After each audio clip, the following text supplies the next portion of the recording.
ஓம் சுவாமியே சரணமையப்பா. ஓடிவா ஐயப்பா, ஓடிவா ஐயா, உன் பாதம் சரணடைந்தோ. ஓடிவா ஐயா, ஓடிவா ஐயப்பா, ஓடிவா ஐயா, உன் பாதம் சரணடைந்தோம். ஓடிவா ஐயா, ஓடிவா ஐயப்பா. அந்த வாரார் ஐயப்பா, இந்த வாரார் ஐயப்பா, ஐந்து மலை தான் கடந்து ஓடி வாரான் ஐயப்பா. ஓடிவா ஐயப்பா, ஓடிவா ஐயா, உன் பாதம் சரணடைந்தோம். ஓடிவா ஐயா. சுவாமியே சரணமையப்பா. சுவாமி சரணம். மேன்மைகள் சைவ நீதி விளங்குக உலகமெல்லாம். நோயற்ற வாழ்வே குறைவற்ற செல்வம். அந்த நோய் நொடிகள் இல்லாத வாழ்வு இந்த உலக மக்கள் எல்லோரும் வாழ வேண்டும் என்று கலியுகத்தின் காந்தமலை ஜோதியாகிய சபரிமலை சுவாமி ஐயப்பனுடைய திருவடிகளை சிறந்தாழ்த்தி டான் தமிழொலி ஓம் தொலைக்காட்சி நேயர்கள் அனைவருக்கும் சர்வதேச இந்து மத குருபீடம் அகில இலங்கை சபரிமலை ஸ்ரீ சாஸ்தாபீடத்தின் சார்பில் இனிய வணக்கங்களும் நல்லாசிகளும். இன்றும் மங்களகரமான விஸ்வாவசு வருஷம் மார்கழி மாதம் 28ஆம் நாள் 11/1/2026 ஞாயிற்றுக்கிழமை. இன்று மலர்ந்திருக்கின்ற இன்றைய பொழுதும் நம் எல்லோருடைய வாழ்விலும் எல்லா விதமான சிறப்புகளும் வெற்றிகளும் கிடைக்க வேண்டும் என்று இறைவனை பிரார்த்தித்து இஷ்ட தெய்வங்கள் குலதெய்வங்களையும் வழிபாடு செய்து பெற்றோர்கள் பெரியோருடைய ஆசியையும் பெறுகின்ற பொழுது எந்த நாளும் நமக்கு நல்ல நாளாக அமையக்கூடியது. இன்று பானுவாரம் என்கின்ற ஞாயிற்றுக்கிழமை சூரிய வழிபாட்டுக்கு சிறப்பு.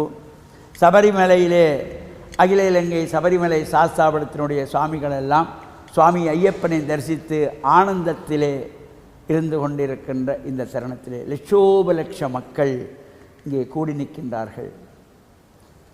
வருகின்ற தை மாதம் 1ஆம் நாள்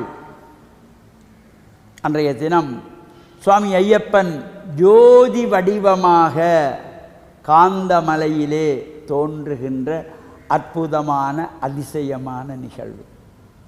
இது பொதுவாக இந்த சபரிமலைக்கும் தமிழ்நாட்டுக்கும் ஒரு நாள் சற்று முன்பின் வித்தியாசமாக இந்த மாதப்பிறப்புகள் வரும்.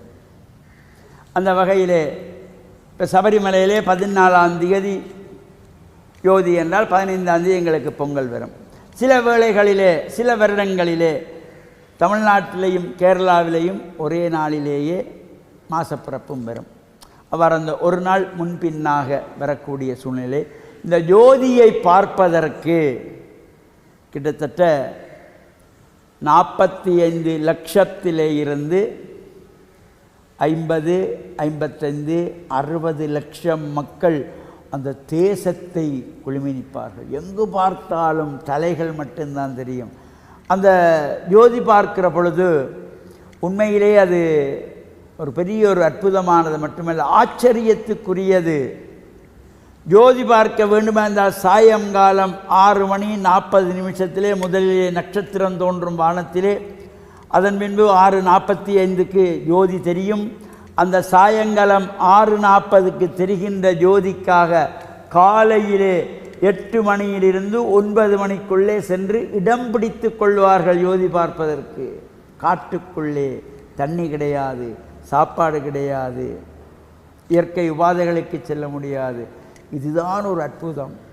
இவ்வாறு எங்கேயுமே பார்க்க உலகத்திலே எந்த வழிபாட்டிலையும் கிடையாது ஒன்று. காலையில் 8 மணியிலிருந்து சாயந்தரம் 7 மணி வரையிலே, அங்கிருந்து நாங்கள் இறங்கி கீழே வருவதற்கு 1 மணி நேரம் வரும். காலை 8லேருந்து இரவு 8, 12 மணி நேரங்கள் சாப்பாடு தண்ணி எதுவும் இல்லாமல் இருந்த இடத்தை விட்டு அசைய முடியாது. ஏன்னா கூட்டம், லட்சக்கணக்கிலே கூட்டம் இருப்பார்கள். அவ்வாறு அற்புதமாக அந்த ஜோதியை பார்க்க வேண்டும். குழந்தைகளையும் கொண்டு அங்கே அமர்ந்திருப்பார்கள். அது பார்ப்பதற்கு உண்மையிலேயே ஒரு ஆனந்தமாக இருக்கும். சில வேளைகளில் மனசுக்கு கஷ்டமாக இருக்குது. இந்த குழந்தை பிள்ளைகளெல்லாம் 8 மணித்தியாலம் 10 மணித்தியாலம் 12 மணித்தியாலம் இருந்த இடத்திலே எப்படித்தான் இருக்கிறார்களோ, வயதானவர்கள் எப்படித்தான் இருக்கிறார்கள். இதுதான் அந்த அற்புதம். ஒருவர் இருவர் இல்லை, லட்சக்கணக்கிலே 35 லட்சத்திலேருந்து 50-55 லட்சம் மக்கள் வரையிலே அந்த தேசத்தை சுற்றி பம்பையிலே நிற்பார்கள், சபரிமலையிலே நிற்பார்கள், காந்தமலையிலே நிற்பார்கள். ஒவ்வொரு இடங்களிலும் முக்குளிலே இருந்து பார்ப்பார்கள், புல்மேட்டிலே இருந்து பார்ப்பார்கள். இவ்வாறெல்லாம் அற்புதமான அந்த ஜோதியை நாமும் கண்டுகின்ற வகையிலும் இலங்கை திருநாட்டிலே 15ஆம் திகதி, ஜனவரி 15ஆம் திகதி தைப்பொங்கல், தை மாத பிறப்பு, அதில் எந்த மாற்றமும் கிடையாது. 14ஆம் திகதி சூரியன் மறைந்த பின்புதான் சூரியன் மகர ராசிக்கு வருகிறார்.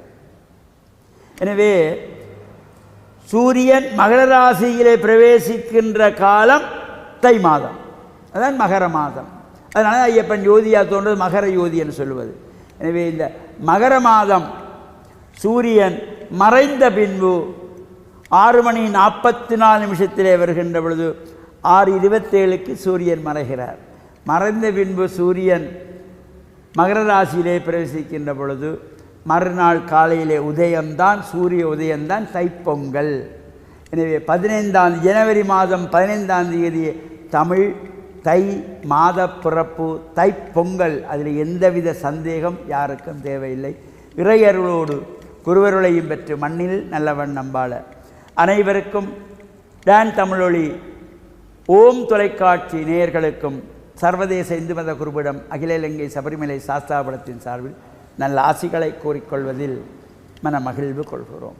சுவாமியே சரணமையப்பா. சுவாமி சரணம்.